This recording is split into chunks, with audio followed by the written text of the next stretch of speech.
kuanzia tarehe 1 mwezi ujao, Julai, tarehe 1 Julai, tunapunguza gharama ya sexed semen.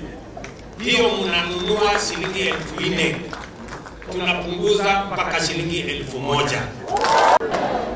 Ndio ukizaa ng'ombe yako ujue uko na ndama ambayo ni ya quality ya juu na hauwezi kuwa na guesswork ya kubahatisha kati ya ndume na ng'ombe kike. Huyu deputy wangu huyu Professor Kithure Kindiki, at least for the first time niko na mtu ambaye anaelewa kazi inaendelea namna gani na anasaidia kusoma hiyo kazi. Sio mtu bana tu sijui nini, hapana. Na mimi nataka niwaeleze, mimi nimekuwa kwa siasa siku nyingi. Unanielewa? Nimekuwa kwa hii siasa siku nyingi. Na mimi vitisho, mimi siwezi vitisho na mtu. Vitisho watakuta kwa mwingine. Tena makelele. Hadi tuache kazi hii tunafanya wewe kwa barabara. Sasa mimi nataka niwaulize nyinyi watu wa Meru. Si nyinyi na kura zenu ndio mlinifanya nikawa rais na tukaunda hii serikali pamoja? Si kura yenu ndio hii serikali?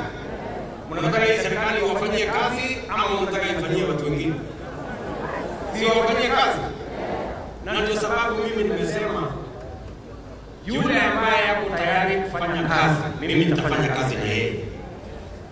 Yule ambaye anataka kuendelea na siasa, aende barabarani, aendelee na siasa.